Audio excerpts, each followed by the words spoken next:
Hello and welcome to the Fit to Transform podcast, where you learn how to train and diet effectively and, most importantly, how to maintain those results for life, once and for all.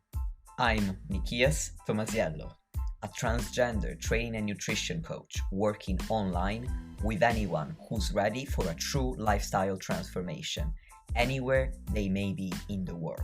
As a friendly reminder, any and all information provided is for educational purposes only. You should consult with your doctor before implementing any changes to your diet and exercise program. With that disclaimer out of the way, thank you for being here. Now grab yourself a cup of tea or pre-workouts and enjoy. Yo, dear listeners, hello and welcome back to the podcast. Thank you for tuning into this solo episode about all of the bulking FAQs that I could think of, reflecting on over 6 years of coaching 100 plus clients and talking to many more people about their physique development journey. So today you are in for a treat.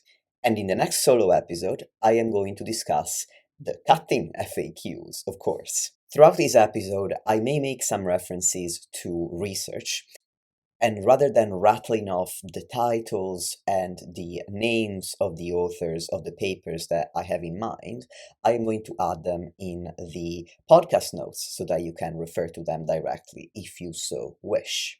And now, without further ado, let's start with the first question. How lean do I need to be for a productive bulk?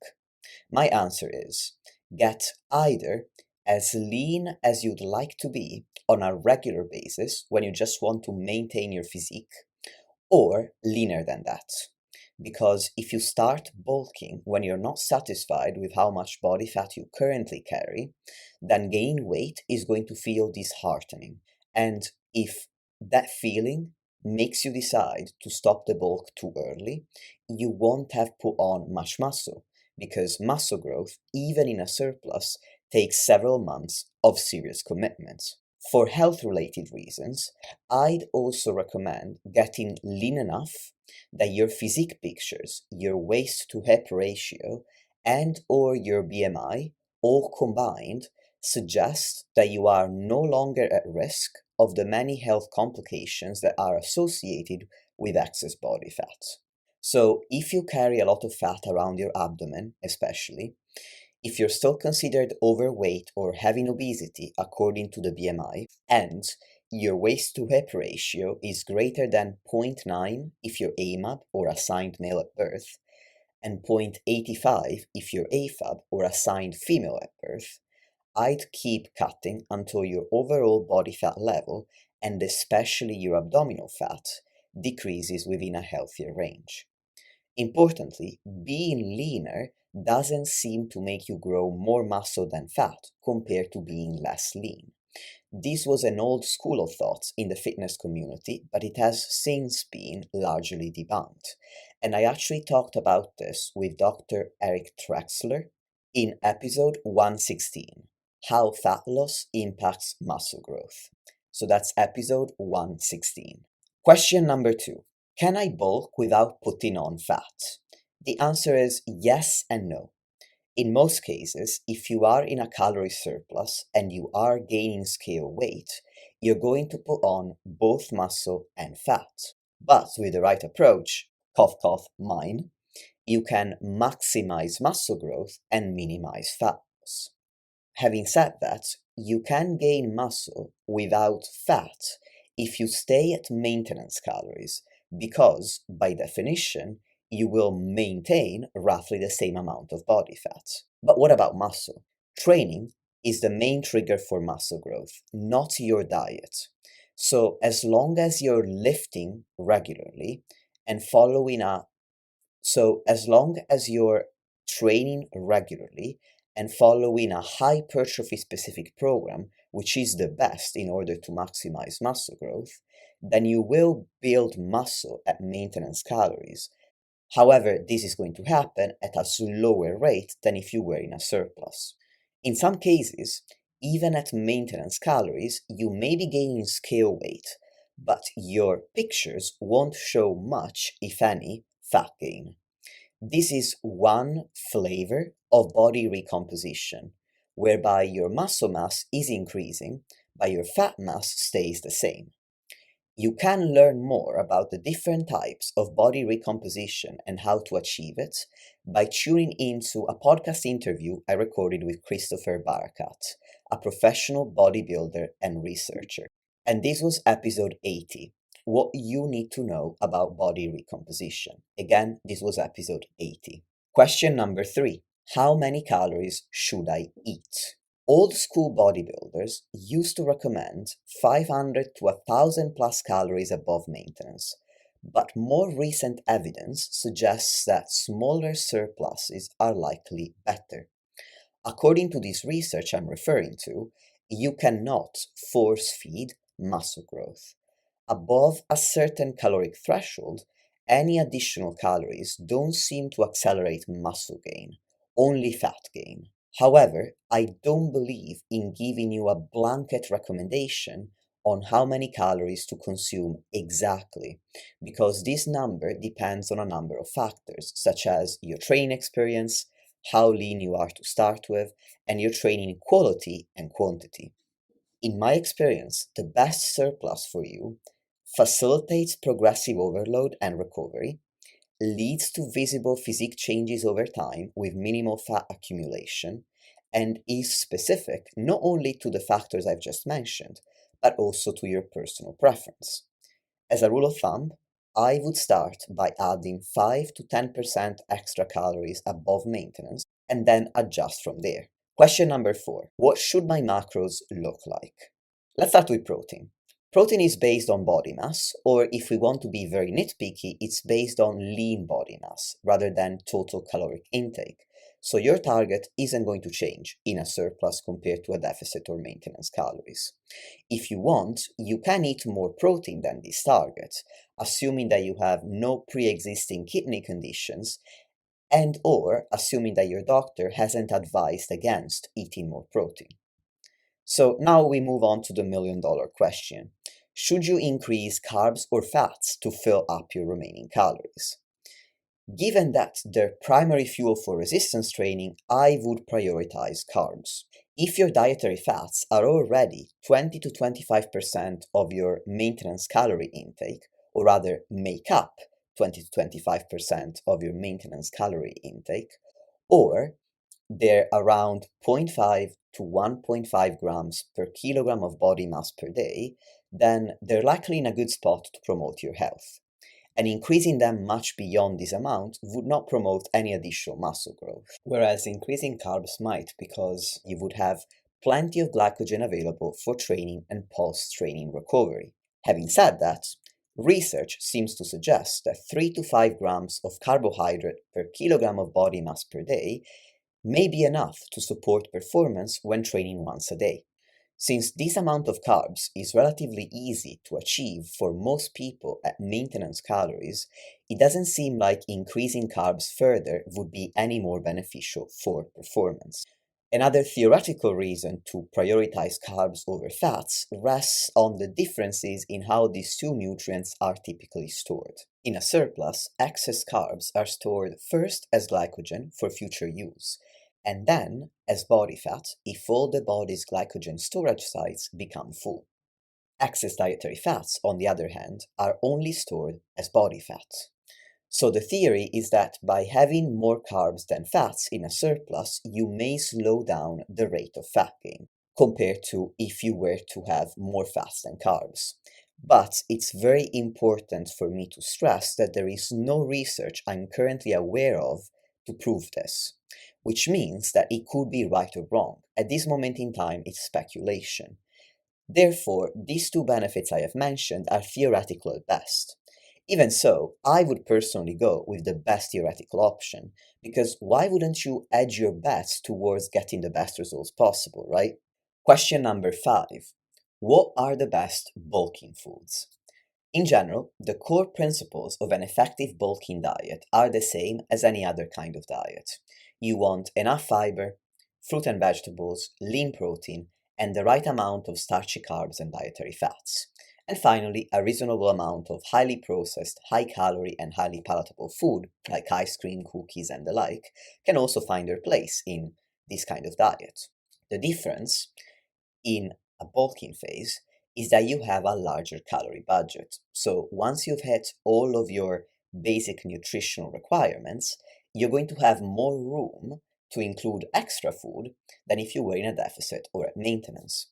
And especially on pretty high calories, for example, 2500 and above, this can look like eating more highly processed and highly palatable foods than you were used to in other physique development phases.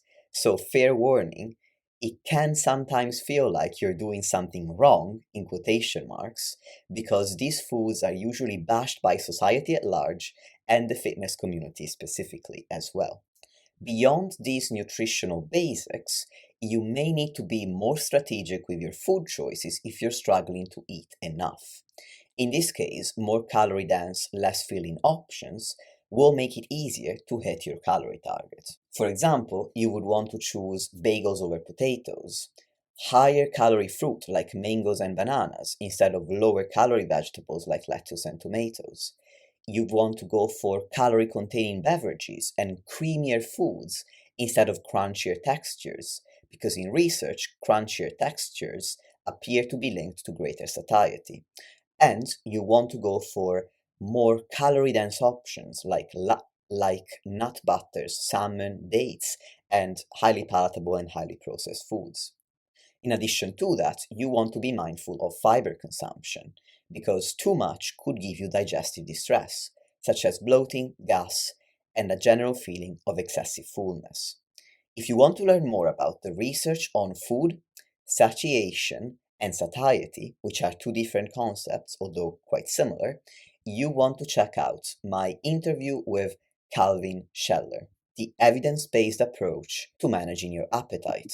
This was episode 138. Question number 6. Should I take surplus breaks? First, let's define what a surplus break is. This is a few days, up to a few weeks, where you bring your calories from a surplus back down to maintenance. And the answer is you can take them, but you don't have to. The main advantages would be, number one, that you slow down the rate of weight gain if that's a concern for some reason. If it isn't a concern, then this is actually a downside of a surplus break. The second main advantage is that you take a break from eating all of that food. And for people who bulk on very high calories, occasional surplus breaks can be useful to restore appetite and motivation, given that for them, eating this much becomes a bit of a full-time job, which is hard to imagine for those of us who bulk on a far smaller intake, I know. Question number 7. Are there supplements that can help you bulk more effectively? Yes, creatine monohydrate, which I discussed in a podcast interview with Dr. Scott Forbes, also known as Mr. Creatine because he's one of the best creatine researchers in the world. That was episode 47, What You Need to Know About Creatine. Importantly, creatine isn't effective only when you're bulking. In fact, its efficacy is independent of how many calories you're eating. So I would consider taking it at all stages of your physique development journey, which is also what I've been doing personally because I've been taking creatine with almost no breaks since 2019. Having said that, the difference it does make seems to be very small, and not everyone responds to it in the same way. There seems to be a spectrum from high responders that see a large effect from taking creatine, down to non-responders that see no effect at all, and everyone in between. Question number 8. How do I know whether I'm putting on muscle or fat, or at least more muscle than fat? In the short term, the most reliable proxy for muscle growth is progressive overload. So focus on whether training performance is increasing over time at a rate that's realistic for you. Visually, body fat sits above muscle tissue. So while your physique will look bigger in pictures as you gain weight, in most cases, and especially the more advanced of a lifter you are, it will be challenging to distinguish between fat and muscle gain during a bulk. Therefore, in the long term, the best way to assess your progress is to take pictures once a month, at the end of your bulk to diet down, assuming that's aligned with your goals, to continue taking pictures as you diet down, and to compare physique pictures at the same body weight. I'll give you an example. If you started your bulk in January 2025 and you were 150 pounds, and then you end it at 160 pounds, and then you diet down again to 150 pounds by the end of June 2026, you want to compare your January 2025 pictures when you were 150 pounds to your June 2026 pictures when you're 150 pounds again. And if the if the June 2026 pictures look like your physique is bigger with less body fat or leaner, that's obvious evidence that the bulk did the job. Question number 9.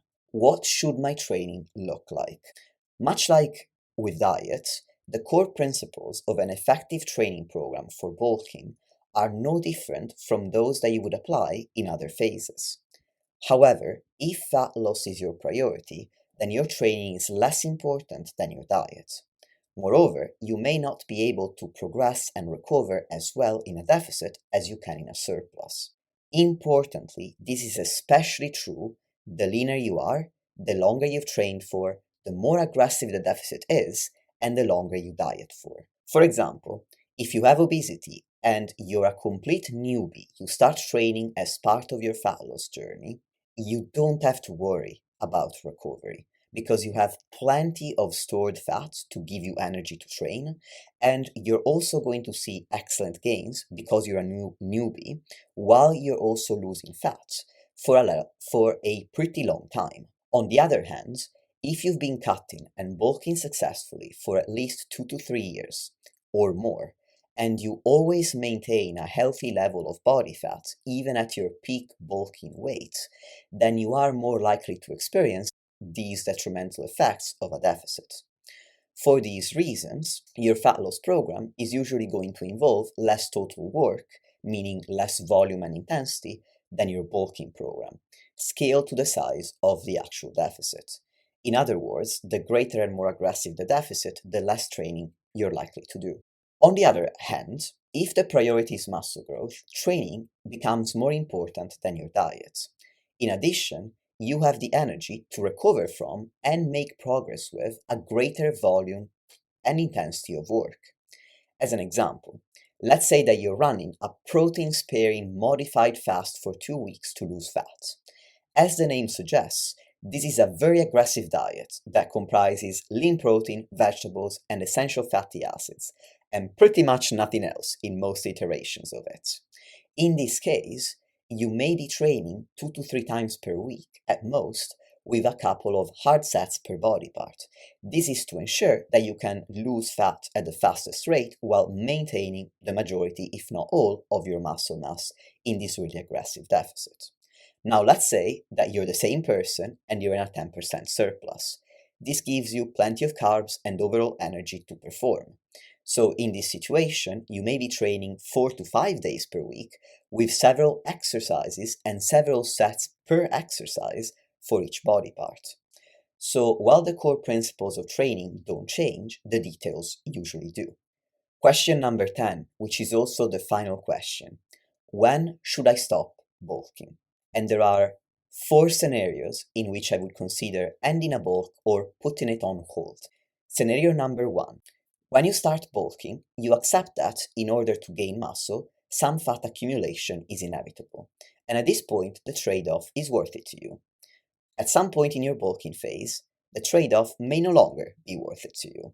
And that's when I would consider ending the bulk, assuming that you spent long enough time in a surplus. Because if you're getting skittish about weight gain after a couple of months, you won't see particularly noticeable results if you diet back down.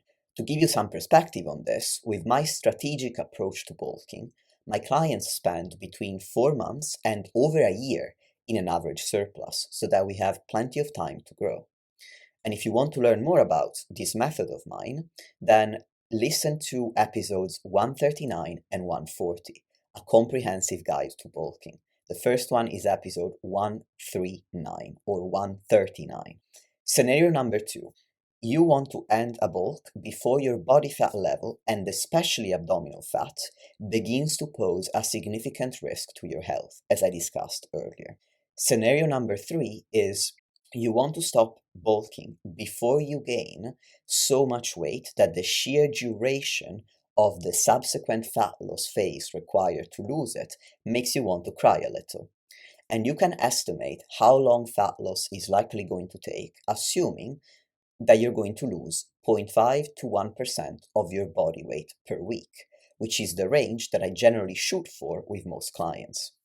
For instance, if you're 160 pounds, 0.5 to 1% of your current body weight would be 0.8 to 1.6 pounds per week. So the math checks out like this. If you want to lose 10 pounds, that's going to take 6 to 13 weeks. However, life isn't math. So as a rule of thumb, I suggest adding a couple of weeks in your head to account for life throwing you curveballs, taking deficit breaks, and other, let's call them, extenuating circumstances. Therefore, based on this example, a more conservative and realistic estimation to lose 10 pounds would be 8 to 15 weeks.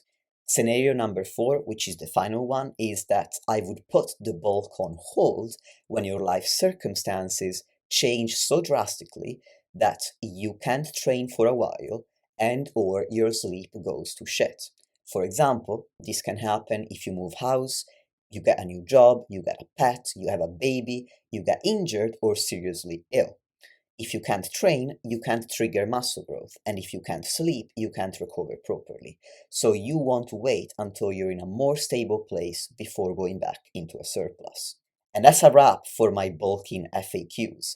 As always, if you enjoyed the podcast, give it a 5-star rating and a review if you are able to or you have the time on any podcast platform that you use, because that helps me reach more people and therefore entice more excellent guests to come on for an interview.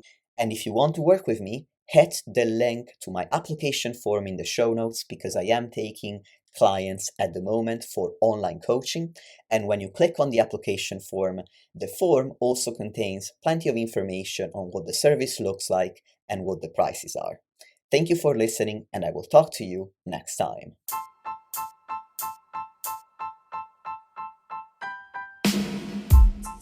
Lastly, if you want to support the podcast and help me reach more people, please leave a 5-star rating or review on any podcast platform that you're using. Thank you very much for listening, and I'll speak to you soon.